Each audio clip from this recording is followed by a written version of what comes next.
This is my intermediate algebra course. Today we're going to learn some applications of algebra. If you haven't done the homework completely and correctly from the last class, do that homework before watching this video. The first thing we're going to do today is learn direct and inverse proportionality. This is something that is really not difficult, especially for intermediate algebra students, but I haven't covered it yet in my curriculum, so we do need to go over this because this is something you are going to need to know in the math curriculum. This is really a science concept, but anyway, let's get into it. Direct proportionality, also called direct variation, is when one variable is equal to some constant times another variable, or one quantity is equal to some constant times another quantity. Again, this is called direct proportionality or variation. You can change y and x, but k is some constant number. Inverse proportionality is when some variable is equal to a constant divided by another variable. It's also called inverse variation. So let's do a practice problem.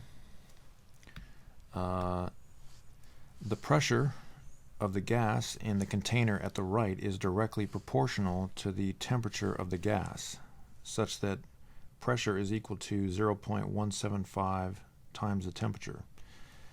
And pressure is measured in pounds per square inch, and temperature is measured in kelvins. And the first question is, if the temperature in the container is 312 kelvins, what is the pressure in pounds per square inch? Kelvins is a unit of a unit to measure temperature. Celsius and Fahrenheit are the other common measures.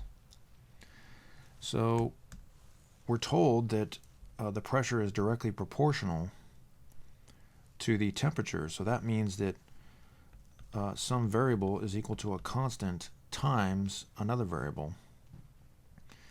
And in this case, the first variable is the pressure. The constant is 0.175, and the next variable is temperature. And we're told that the temperature is 312 kelvins.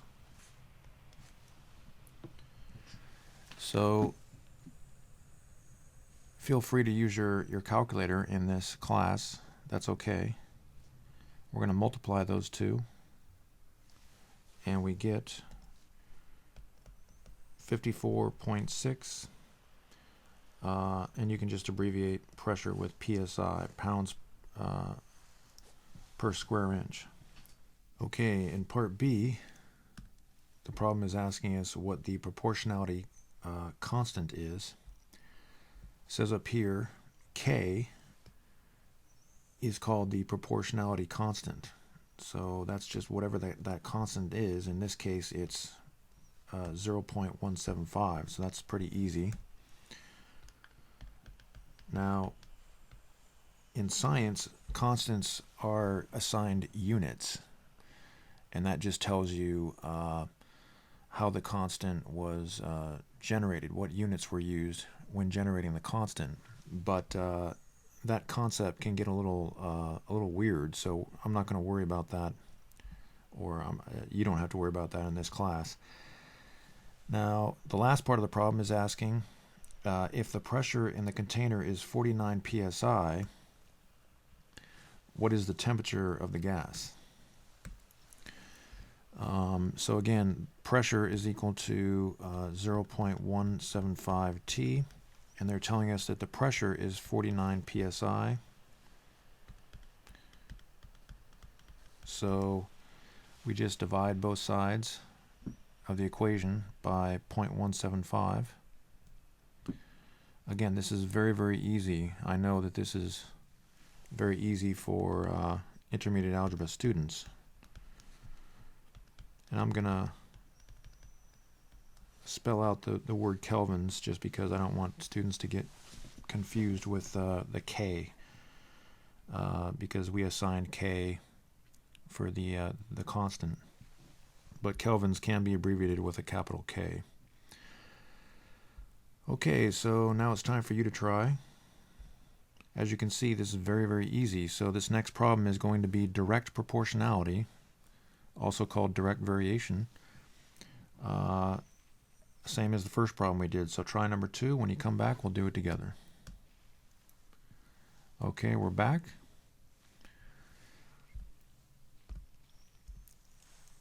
So y is equal to k times x. That's direct proportionality. And in this case, the first variable is the current. The constant is 3500 or 3500, and the next variable is the voltage. And we are told that the voltage is 8 volts. So we just need to multiply to find the current, and we see the current is 28,000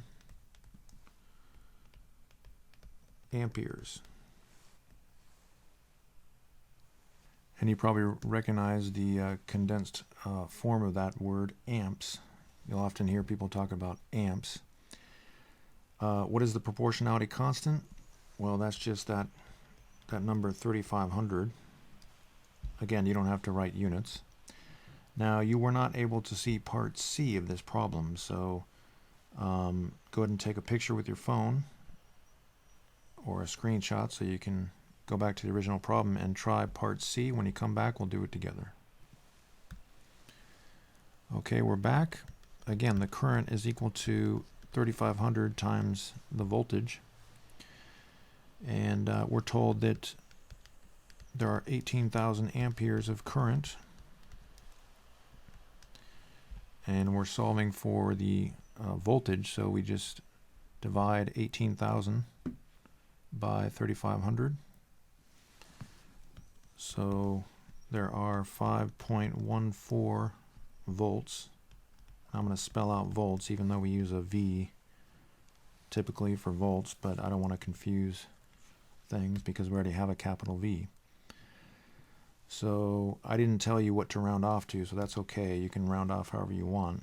So approximately 5.14 volts are applied to that wire. So if you got that right, good job. Okay, now we're going to do some problems that demonstrate inverse proportionality. When the piston at the right moves up and down, it changes the volume of the cylinder chamber. The pressure inside the chamber is inversely proportional to the volume of the chamber, such that the pressure is equal to 0.001 divided by the volume, where the volume is measured in liters and the pressure is measured in pounds per square inch. So now we're dealing with a situation where some variable is equal to a constant divided by another variable. And we're given the equation. Its pressure is equal to 0.001 divided by V. And we're told that the volume of the chamber is 0.43. So let's do the math. 0.001 divided by 0.43 is equal to, and we have 0.00232. And maybe we can just round off to 233. And that is pounds per square inch. You can just abbreviate with PSI. What is the proportionality constant? That's just that number, 0.001. Again, you don't have to write units for the constant, not in this class. And if the pressure in the chamber is 0.05 psi, what is the volume of the cylinder chamber? So the pressure is 0.05.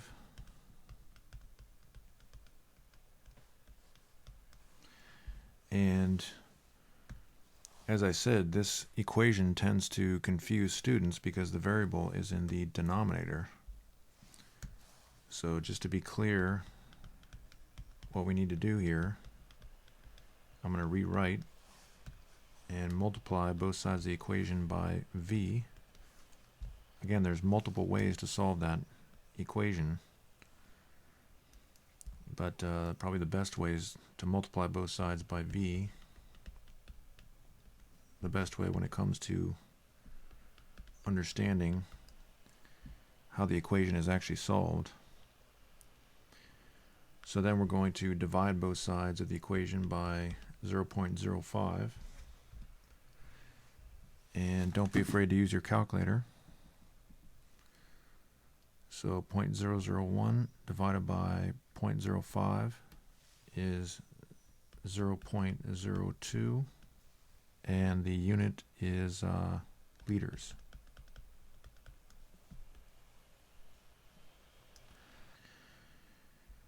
Okay, why don't you try number 4, part A at least.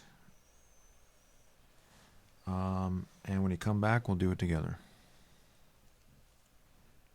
Okay, we're back. So this is inverse proportionality, so some variable is equal to a constant divided by another variable. And in this case, the first variable is time, and the constant is the distance that we're traveling, and the next variable is the rate that we're traveling. And we're told that this guy is riding the bike 12 miles per hour, so we plug in 12 and that's it. We just need our unit, so 7/12 of an hour. So if you got that one right, good job. So try part B, and when you come back, we'll do it together. Okay, we're back. 7 is the constant. Again, you don't have to worry about units. For C, well, in this case, we just plug in 0.4 for the time. And this is where students typically have a lot of problems. Again, because the variable is in the denominator. So they do things that seem to make sense, but in reality don't really work. So just be careful. We're going to multiply both sides of the equation by r, and we get 0.4r is equal to 7. And then, of course, we're going to divide both sides by 0.4. So we get 17.5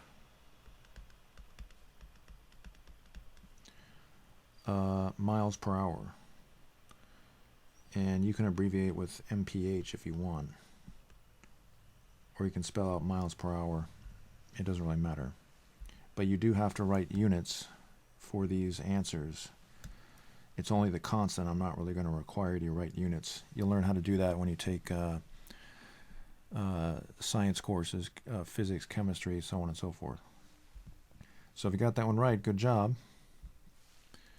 So now we're going to go to what I call two-part proportionality problems. In the previous problems that we did, you were given the constant.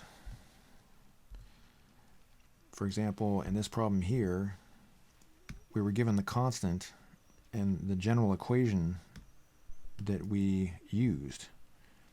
But in these problems, you're not given the constant. You have to first find the constant of proportionality, then answer the actual question. So we're told that this is direct proportionality. So that means y is equal to some constant times x. And we're told that y is equal to 6 when x is equal to 14.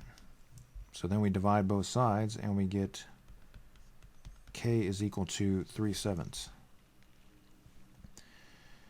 So now that we have k, now we can move up here and write our basic equation, y is equal to 3/7 x. So this is the equation that we were given in the previous problems, not the equation, but the information that we were given. So now that we have that information, we can do the same thing we did in the previous problems. So we're told to find y when x is equal to 10. So y is equal to 3/7 times 10, which is equal to 30/7. And in science courses, you're required to convert that to a decimal or a mixed number. But in math courses, typically teachers don't really care if you leave it as an improper fraction, at least not in upper mathematics. So again, there were two parts to that problem. Very, very important to understand how to do these two-part problems. You will see these in the math curriculum, and typically students get very confused. They get lost because they don't realize there are two parts to these problems. So here's another example. The cost of a phone is inversely proportional to the number that are sold. If 600,000 phones are sold for $437 each, what would the cost per phone be if 250,000 were sold? So we're told that this is inverse proportionality. So some variable is equal to a constant divided by another variable. And let's label this as part 1 of the problem. And we're told that if 600,000 phones are, well, first of all, let's change variables. So it says the cost of a phone is inversely proportional to the number that are sold. So I'll use n for the number. We're told that if 600,000 phones are sold for $437 each, so cost per phone is $437, and 600,000 are sold. 600,000 are sold. That'll give us our constant. So we're going to multiply both sides of the equation by 600,000. So we have 437 times 600,000, and we get a very, very big number, 262,200,000. So now in part 2 of the problem, we're going to actually answer the question. Now that we have the constant, we can answer the question, but first we're going to write our equation. The cost per phone is equal to 262,200,000 divided by the number of phones that are sold.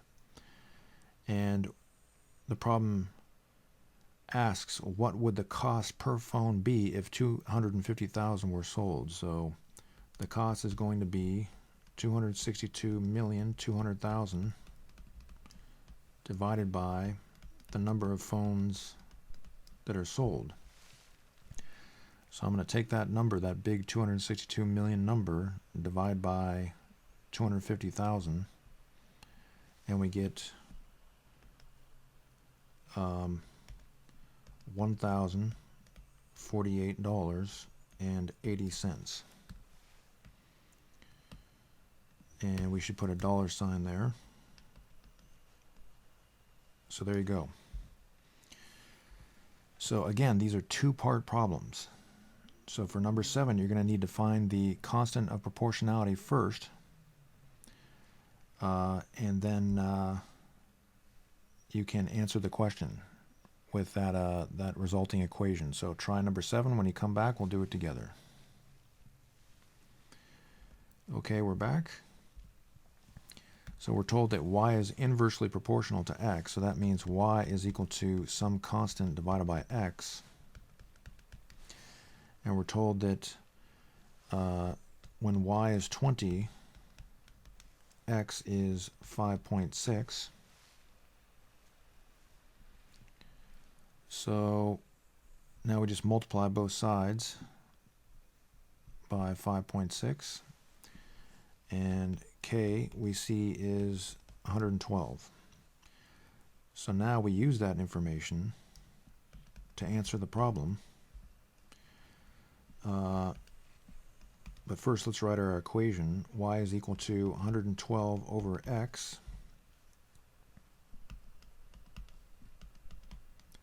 and it says find y when x is 3. So we're going to plug in 3. 112 divided by 3 is 37.3 bar. And there's no units given in this problem, so you can just write 37.3 bars. So if you got that right, good job. Okay, go ahead and try number 8. Remember, it's going to be y is equal to k over x, or it's going to be y is equal to kx, depending on if it's direct proportionality or indirect. And remember, the first quantity, or the first variable listed, is going to be this variable here. The first variable listed in the sentence in the problem. So try number 8. When you come back, we'll do it together. Okay, we're back. So this is direct proportionality, and we're told that the distance is directly proportional to the weight. And it says if the spring stretches 8 centimeters when a 1.8 pound weight is connected to it, how much weight would be needed to stretch the spring 13 centimeters? So we just need to solve this equation to find k, and this is part 1 of the problem. So 8 divided by 1.8 is 4.4 bar. And then we go on to part 2 of the problem. Now that we have the constant, we can say y, and by the way, I probably should use those new variables. So the distance is equal to 4.4 bar times the weight. How much weight would be needed to stretch the spring 13 centimeters? So I'm going to plug in 13, and we're going to divide both sides by 4.4 bar. Now what you can do in your calculator is you can enter 13 and then divide it by and then 4.44444 and just keep pushing 4 and then equals, and your answer will be good enough. So 2.925 is what my calculator says, and that's going to be pounds. So if you got that one right, good job. Okay, now we're going to go on to some more difficult problems. Again, that's just some basic stuff we need to know, and intermediate algebra students may say, well, that was too easy. That's just a little too easy for me. But like I said, a lot of students don't know how to do those problems, especially the two-part problems. And a lot of students don't remember what direct and inverse proportionality means. If you don't know what that means, then when you see those problems, you're going to be in some trouble. If you see that on some college entrance exam or some test in school. So now we're going to use systems of 3 equations to find the number of coins in coin problems. That's OneNote throwing us around there, the OneNote Microsoft program. They have not fixed that in many, many years. It just throws us around for some reason. Okay, Jerry has only nickels, dimes, and quarters in his pocket. There are 34 coins worth a total of $6.15. How many of each type of coin does he have if there are 3 more nickels than dimes? Now I know this seems very confusing, but you're going to find that this problem is really not too bad. First of all, we need to define variables. Q is going to be the number of quarters that Jerry has. N is going to be the number of nickels, and D is going to be the number of dimes. It's very important that you define the variables. I know that that's kind of tedious to have to write all that, but you must write that for every problem.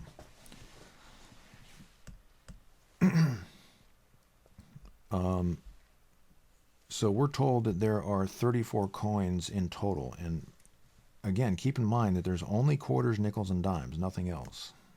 So if there are 34 coins total, that means the number of quarters plus the number of nickels plus the number of dimes is equal to 34. Now we're told, and by the way, that comes from this part of the problem here.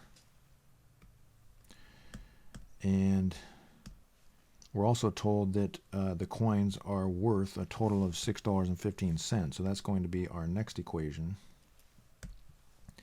So what that means is $0.25 times Q.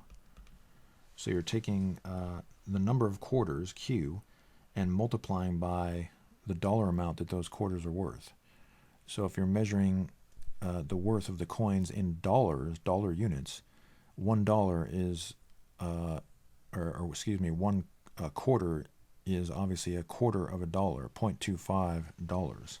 So you're going to multiply that. This is the total value of all the quarters, 0.25 times Q.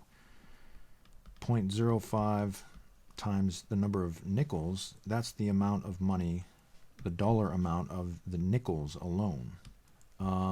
And then, of course, we have 0.1D. That's the total worth of the dimes. And then we just have one more equation that we're going to use, that we're going to write.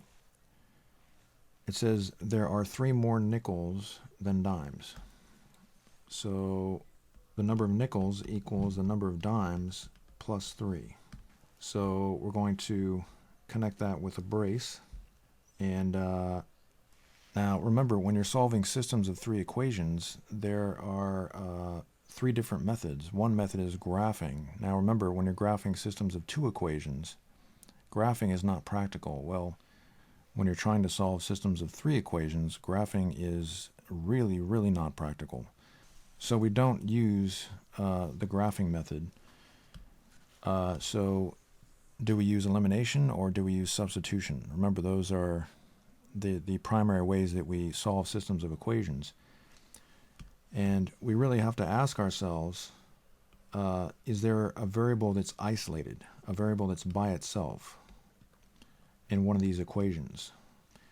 And there is no variable by itself other than this letter here. N is by itself on one side of the equation, so that tells us to use substitution.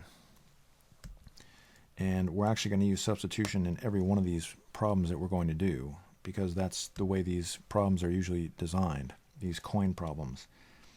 So I'm going to label each equation with a letter. That may help us.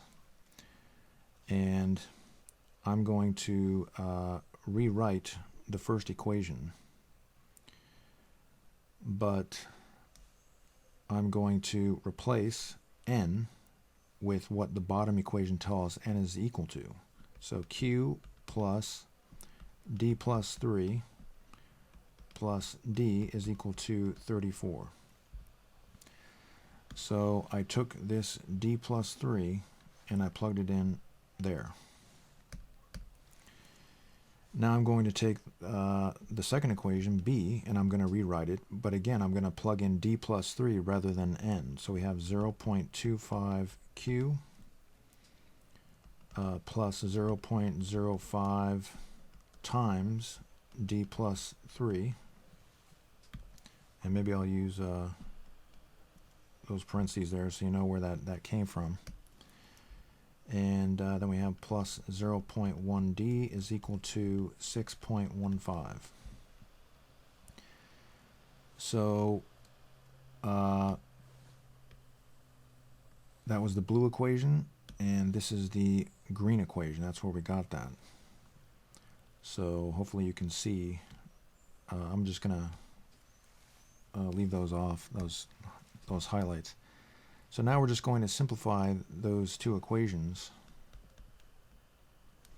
And notice we have a system of two equations now. So adding the d's, d plus d is 2d. And we're going to distribute 0.05. So we have 0.05d plus 0.15 plus 0.1d is equal to 6.15. And I'll move that stuff over. So now let's continue to simplify. This is the hard part of this problem. Once you get this system solved, the rest is downhill. So now I'm going to subtract 3 from both sides of the top equation, and I get the following equation. And I'm going to rewrite 0.25q, but we need to add 0.05d and 0.1d to get 0.15d.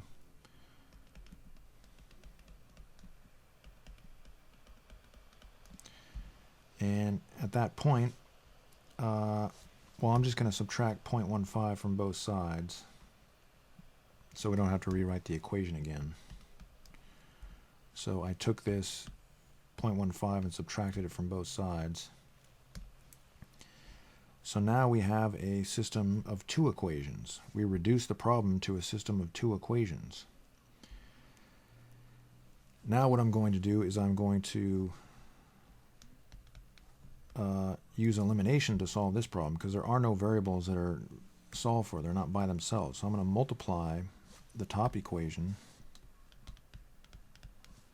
by 0.25, because we have a 0.25 in the bottom here. So I have 0.25q, again this is elimination we're now using, plus 0.5d is equal to, and don't be afraid to use your calculator, so 31 times 0.25 is equal to 7.75, and I'm just going to rewrite the bottom equation.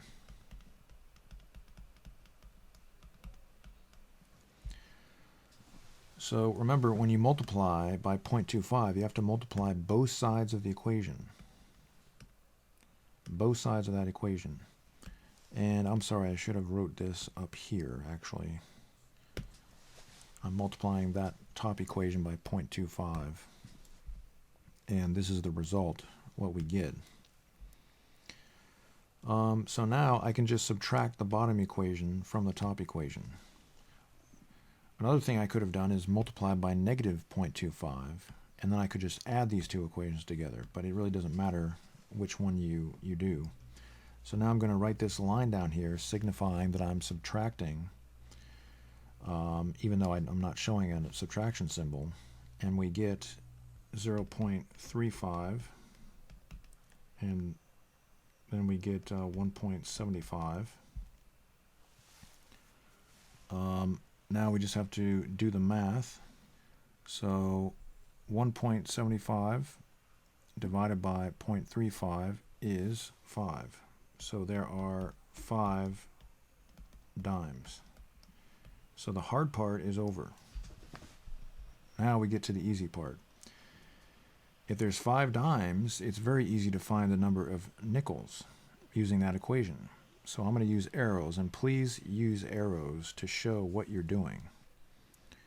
So this is equation C, but I guess we don't really need to label it because we know where it's coming from. So the number of nickels is equal to the number of dimes, which we know is 5, plus 3. So the number of nickels is equal to 8.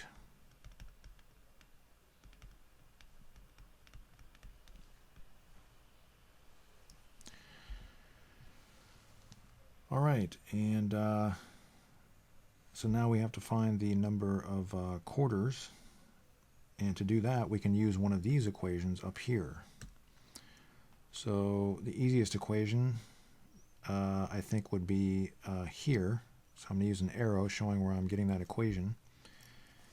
And we're told the number of quarters plus the number of dimes times 2 is equal to 31. So then we just do the math. Subtract 10 from both sides, and we see that we have 21 quarters.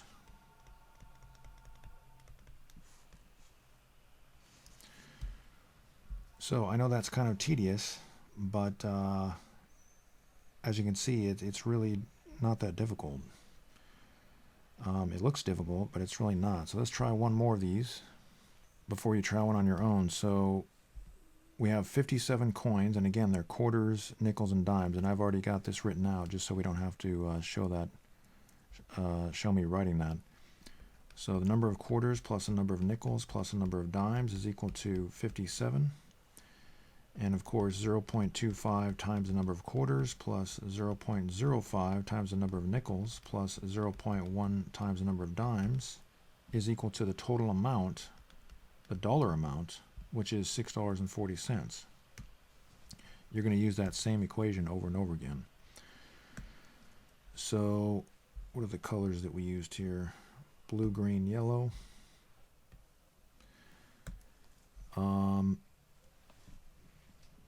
And we're told that, let's see, the number of dimes is 1 less than twice the number of quarters. So the number of dimes, D, is 1 less than twice the number of quarters. So students will typically have some problems with that type of equation. So be careful. If you make a mistake, that's okay. You'll find that the answer you're getting is not correct, so you can just go back and rearrange. But that does take some practice to generate those equations. That's probably the hardest part of these types of problems. So now we just have to solve. We'll label these equations with A, B, and C. That might help us. So we know that D is solved for in this equation. So we're going to use substitution again, and I'm going to take equation A and equation B and rewrite them. But instead of D, I'm going to write 2q minus 1. So that's where that came from. And in equation B, I'm going to rewrite the exact same equation.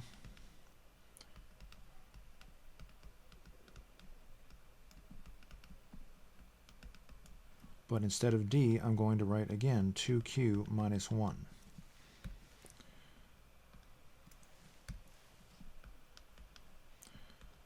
And the total amount is $6.40. Let me move this equation over, or this system of equations over. So again, we get that expression from there. And now we're just going to simplify. Again, this is the hardest part of the problem, is finding your first variable. So q plus 2q is 3q. And we're going to distribute.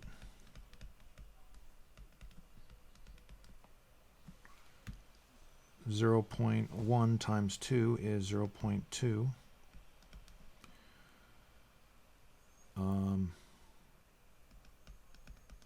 And 0.1 times -1 is -0.1. Okay, so now again we're just going to simplify a little more. In the top equation, I'm going to add 1 to both sides. And the bottom equation, I'm going to combine the q's. So 0.2q plus 0.25q is 0.45q.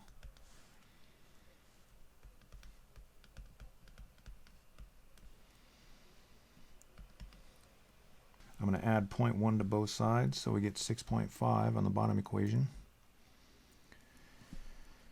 And so in order to eliminate, because at this point we have no letter isolated, we're going to have to eliminate.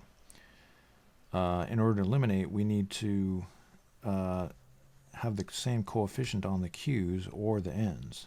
And I think it's going to be easier to multiply the top equation by 0.05 in this case. So I'm going to multiply the top equation by 0.05, and then we get 0.15q plus 0.05n, and 58 times 0.05 is 2.9, and we can just rewrite the bottom equation.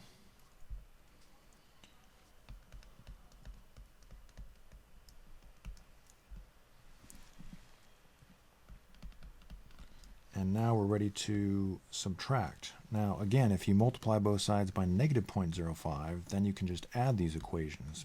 But if you multiply by positive, then you would have to subtract. Whichever one you do is you know, that's up to you.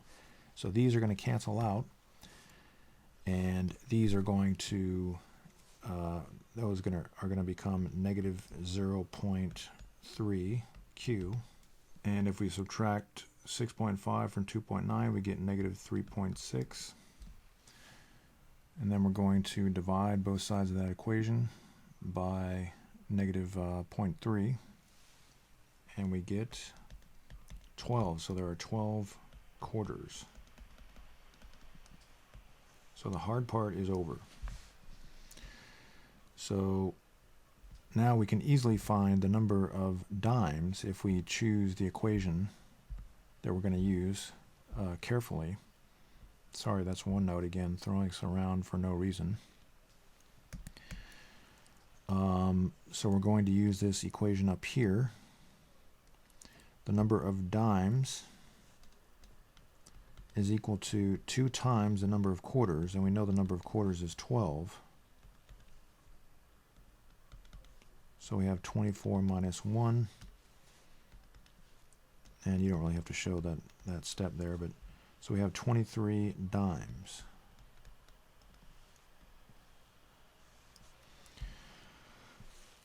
Okay, so now we need to find the number of nickels, and we can use that top equation up there. Kind of running out of room when it comes to our arrows here, but I want you to use these arrows so we know what equations we're using. We're using a combination of arrows and letters, however you want to do it. So we know the number of quarters. We don't know the number of nickels. We know the number of dimes. And there are 57 coins total. So now we just have to, and maybe I can color these. Now we just have to solve that equation. So 23 plus 12 is 35.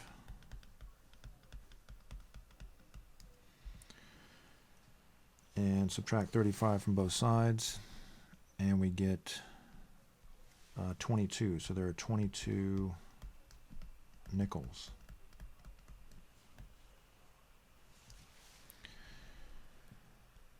So again, this is kind of tedious, but once you get the hang of it, it's really not that difficult. So it's now time for you to try. You can use number 10 to help you. Go ahead and attempt number 11, and when you come back, we'll do it together. Okay, we're back. There are 24 coins, so the number of quarters plus the number of nickels plus the number of dimes is equal to 24. And we have the same old equation that we used in the other problems. The total worth of the coins is $3.60, and we're told let's highlight here.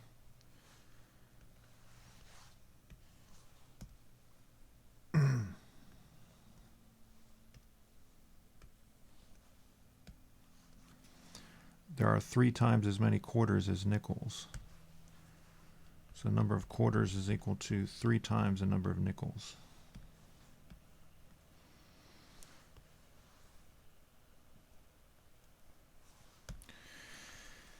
Okay, so Q is solved for, so we're going to take the first equation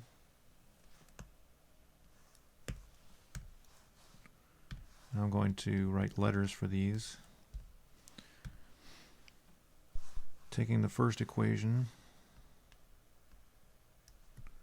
and the second equation and rewriting them, but we're going to replace 3n, or we're going to replace Q with 3n.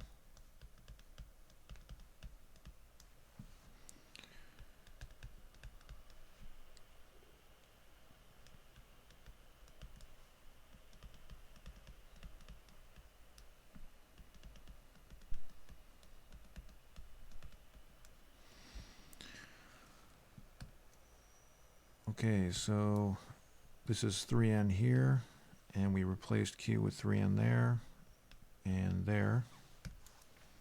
So now we're going to simplify. So we get 4n plus d is equal to 24, and 3n times 0.25 is 0.75n.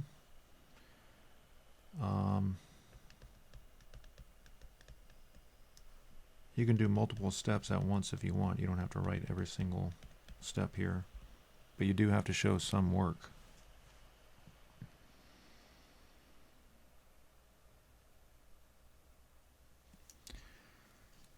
And so I'm going to combine the ends in the bottom equation. So I get 0.8n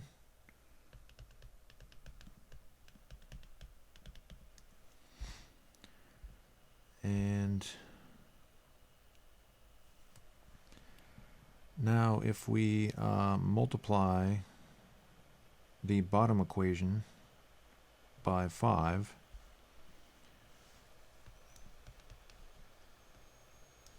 we'll get 4n plus 0.5d is equal to 18.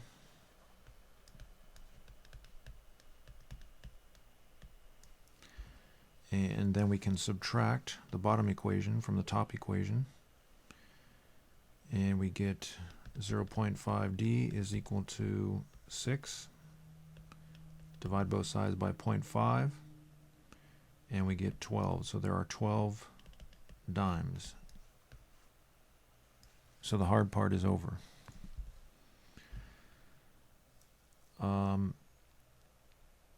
Now let's find an easy equation we can use to find the next number of coins. So I think this one here would probably be the easiest.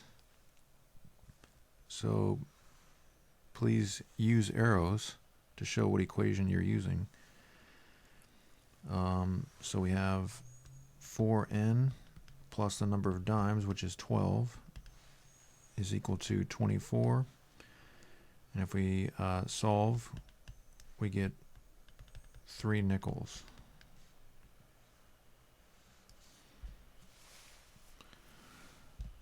Now, probably the easiest equation to use at this point would be this green equation up here. So I'm going to use an arrow. The number of quarters is equal to 3 times the number of nickels. And so the number of quarters is 9. And there we have our answer. So that came from the green equation. And you don't really have to use colors. But if you got that answer, good job. So go ahead and try number 12. And when you come back, we'll do it together. Okay, we're back. The total number of coins is 39. The total worth of the coins is $5.30, and there are 4 more dimes than nickels, or the number of dimes is 4 more than the number of nickels. So it may be helpful to label the equations with letters. Now I'm going to rewrite the first equation, but instead of D, I'm going to write what the bottom equation tells us that D is equal to.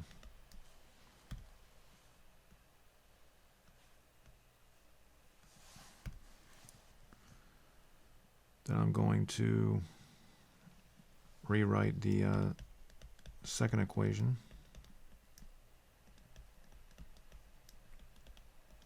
And do the same thing. Replace D with 4 plus n.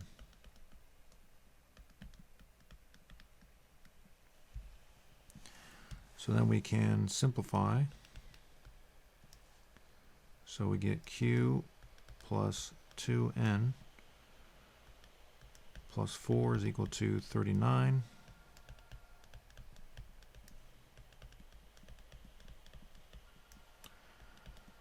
Zero 0.1 times 4 is 0.4. 0.1 times n is 0.1 n.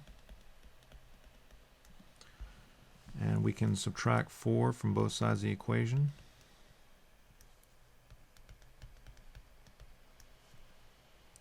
In the top.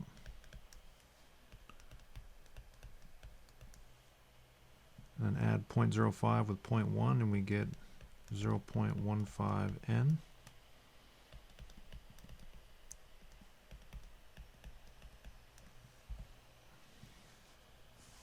I'm going to go ahead and subtract 0.4 from both sides of the equation, just so I don't have to rewrite again. So that would be 4.9 in the bottom. And now I'm going to multiply both sides of the equation by 0.25.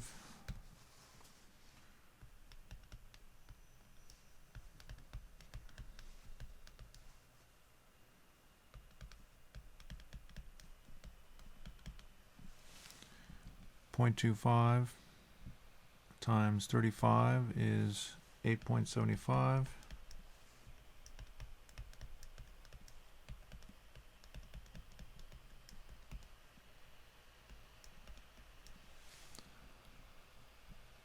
Subtract the bottom equation from the top equation, and we get the following simplified equation. Divide both sides by 0.35, and the number of nickels is 11.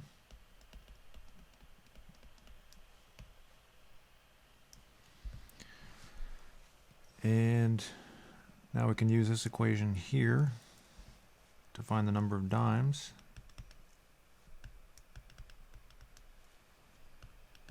So there's 15 dimes. And we can use this equation up here to find the number of quarters.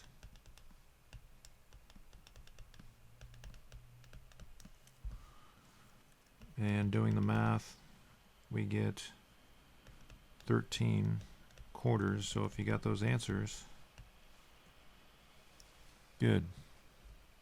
Okay, now we're going to cover paraboloids. A paraboloid is a three-dimensional shape obtained by rotating a parabola about its line of symmetry, assuming that a thin solid is left in its trail. So we take a parabola, which we've studied a lot in this course, and we rotate it around its line of symmetry, this line here. And if we assume that a thin solid is left in its trail, we have this bowl-shaped figure here that we call a paraboloid. And The vertex of the paraboloid obviously is just that point on the original parabola, and the focus is the point that we called obviously the focus in previous classes of the parabola that we started with. And the focus of that paraboloid is an important point when it comes to a lot of applications in the real world where we use paraboloids. For example, the headlights in a car are shaped like a paraboloid, so that when you place a bulb, a light bulb, at the focus of the paraboloid, all of the rays will bounce off the paraboloid sides and go straight out, which intensifies the magnitude of the light, or maximizes the intensity of the light. Another example will be a flashlight. The flashlight, the end of the flashlight is shaped like a paraboloid. So let's do a problem that utilizes that application. A searchlight is shaped like a paraboloid. If the opening is 4 feet wide and the depth of the recess is 3 feet, where should the light be placed so that the rays are reflected in the right direction? So what we're going to do is draw, and this paraboloid is a little warped. My drawing skills aren't very good, but we're going to draw a set of axes, and we're going to take a cross section of that paraboloid, which of course is a parabola, and we're going to make sure that the vertex of that parabola that's created is at 0, 0. We can move our axes wherever we want, but it's going to be convenient to write our axes so that the origin, or the vertex of the parabola is at the origin. You're going to do that in every problem. So this point up here must be 2, 3. So we're taking this vertex and we're setting it at that origin. And the reason I know that point is 2, 3, that's the point here, is because the width of the opening is 4 feet. So if we're going to place our axes here, we have to cut that 4 feet in half. And those are really the only points that you need. So we're going to use that graph to help us with this problem. So remember, we have a formula to help us find the distance from the vertex to the focus of any parabola. So P is the distance from the vertex to the focus.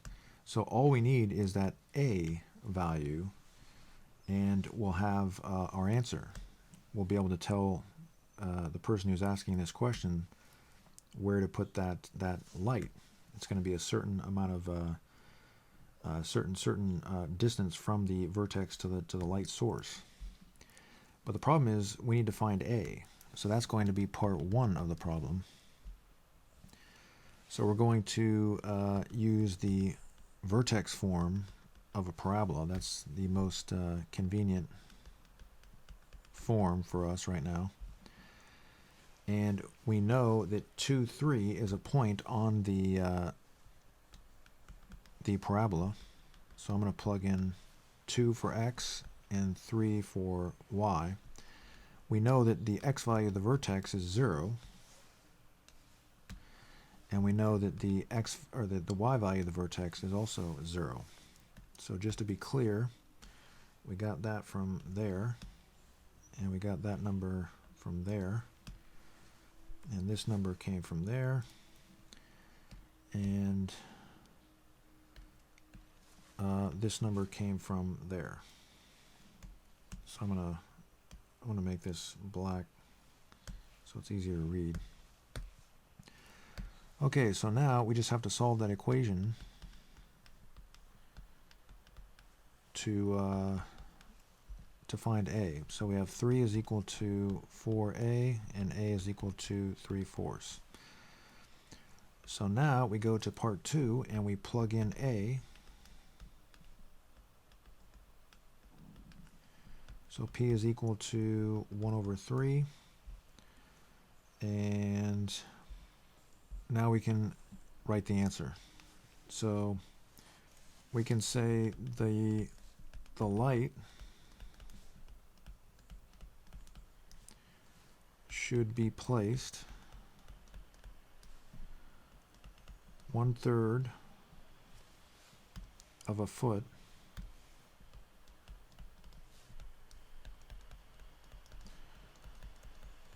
from the vertex of the paraboloid. And that's just assuming that we know that it's going to be on the inside.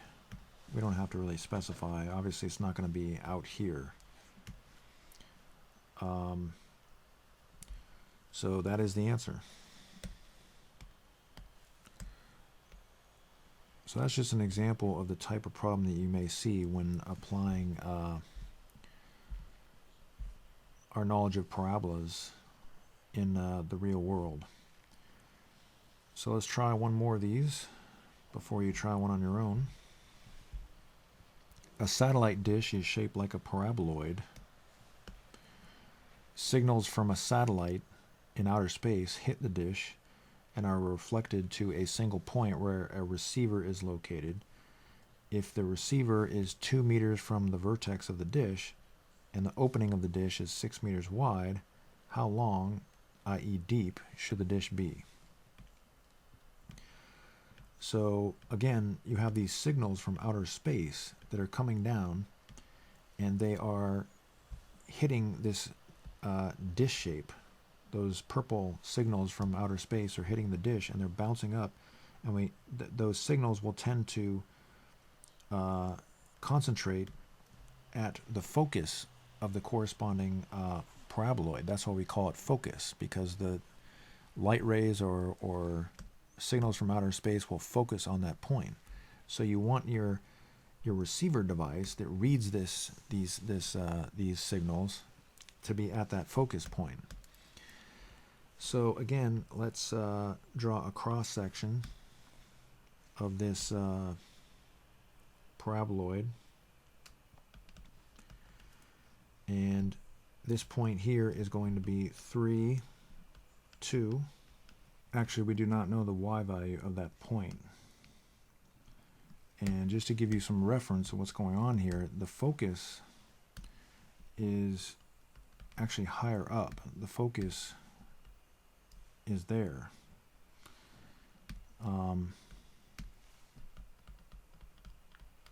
So this problem is a little different. We're looking for the y value of this point here. That's the point of the problem. And the vertex, of course, is at 0, 0. We place the axes so that the origin is at the vertex. And so we are going to first use our equation p is equal to 1/4a. So we're kind of going backwards in this problem. We actually know p. We know the distance from the vertex to the focus because they give us that information. That's actually 2 meters. So I'm going to plug in 2 for p, and then we just have to solve for a. Now the variable is in the denominator, so this is a potential problem for students. But the best way to do it is to multiply both sides of the equation by 4a, and we get 8a is equal to 1. Divide both sides by 8, and we get a is equal to 1/8. So now we're going to use our vertex form of a parabola. We don't know what y is. That's what we're looking for. And I'll go ahead and plug in y. to that point. A we know is 1/8. The x value is 3. The x value of the vertex is 0, and the y value of the vertex is 0. So again, just to be clear, that number came from there. This number came from there. This number came from there. And this red number came from here. So we're just trying to find y. So we're going to simplify. We get 3 squared plus 0. And long story short, y is equal to 9/8, which you can write as 1 1/8, but I don't really care how you write that. So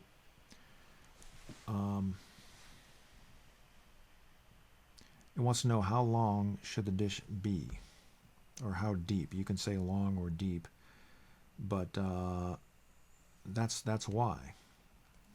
So the dish should be 1 1/8 meters deep. So we're just going to kind of abbreviate. The dish should be 1 1/8 meters deep. Or in this problem, it's actually asking how long. You can say long or deep. Okay. Time for you to try. Attempt number 15. Be aware that for number 15, you're actually looking for the x value of the point. And then you're going to have to double that to find the width of the opening of the searchlight. So try number 15. When you come back, we'll do it together. Okay, we're back. So we have our formula to find the distance from the vertex to the focus. P is equal to 1 over 4a. And we know P is 1. That's this distance here. So then we're going to multiply both sides of the equation by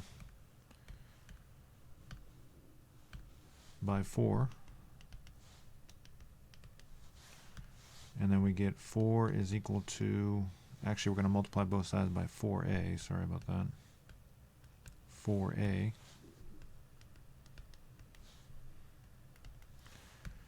And we get 4a is equal to 1. And then of course divide both sides by 4, and we get a is equal to 1/4. So now on to the second part of the problem. And we're going to have to draw axes here to show what we're doing. So our focus is somewhere around here, that yellow dot. And we're going to place the axes so that the vertex of the cross-section parabola is on the origin. And so this point here is going to be x. I'm going to move it over a little bit. It's going to be x comma 9 because we don't know the width. So this blue distance here is x, and then we're going to double that to find the width. So we also know that this point here is 0, 0. We positioned our axes that way. And now we're going to use the vertex form of a parabola. And plugging in, we're going to plug in the y value. And we know a is 1/4. The x value we don't know, that's what we're looking for. The x value of the vertex is 0, and the x value of the y value of the vertex is 0. So just to be clear where I got those numbers, I'm going to highlight.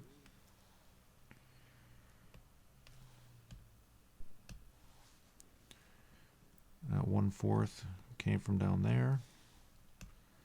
and the 9 came from there, and the x is what we're looking for. So now we just have to solve that equation. So we get 9 is equal to 1/4 x squared. Multiply both sides by 4, and we get 36 is equal to x squared. Therefore, x is equal to plus or minus 6. But of course, the negative 6 is not really going to be necessary for us, so we'll just write 6. And then we just double that. So again, that's this distance halfway across here is 6. We double that to find the width of the opening of the searchlight. That's this distance here. So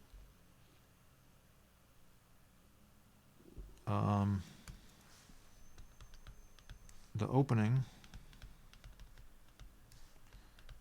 of the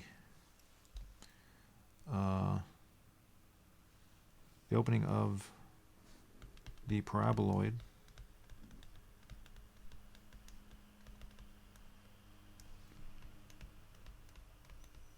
should be 12 feet wide. And I should probably rewrite that part there. So that is our answer. All right, go ahead and try number 16, and when you come back, we'll do it together. Okay, we're back. So I'm going to draw my graph up here because we have some more room now. And I'm going to draw the cross section of the paraboloid.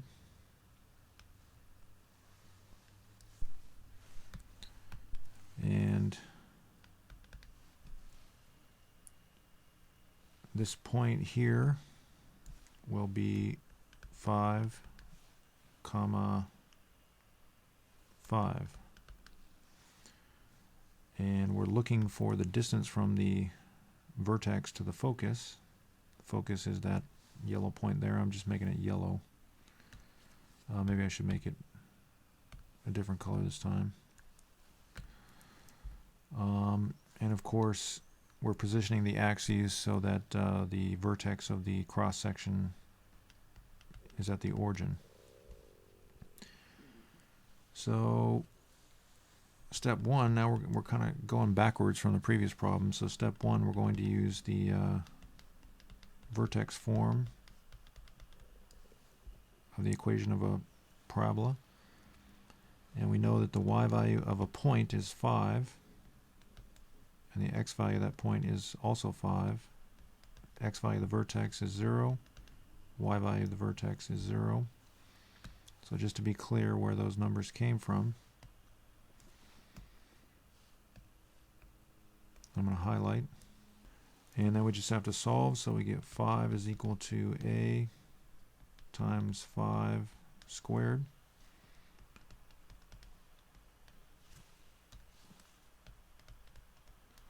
Divide both sides by 25, and we get a is equal to 1/5. So that's the first part of the problem. On to step 2. If we know a is 1/5, then we can use our formula p is equal to 1 over 4a. And we'll just plug in a, which is 1/5.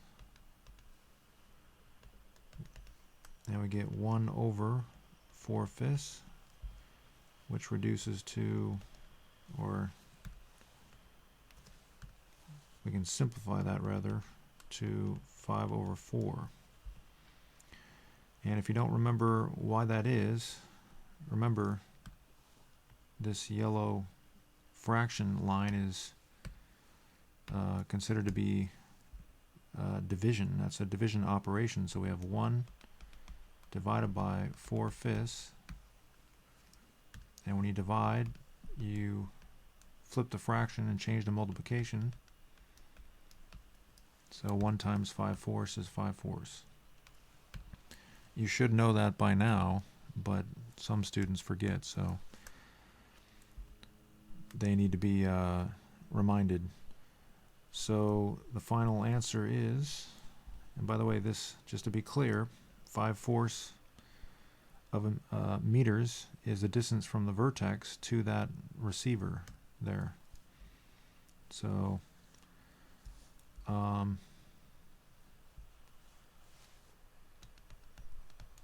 receiver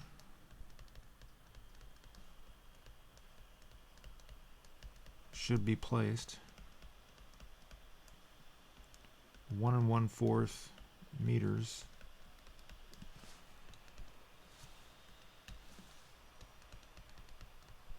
from the vertex of the paraboloid.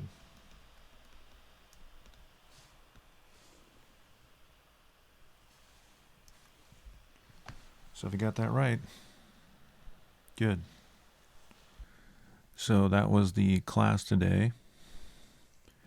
If you'd like to take screenshots of all the work that we did to help you with your homework or to study for tests, go ahead and do that now. Here's screenshot number 1. And number 2.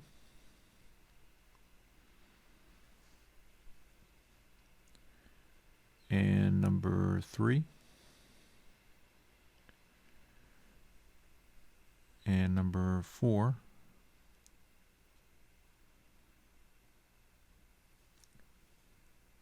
And number 5. And number 6. And number 7. And number 8. But don't go before you get your homework.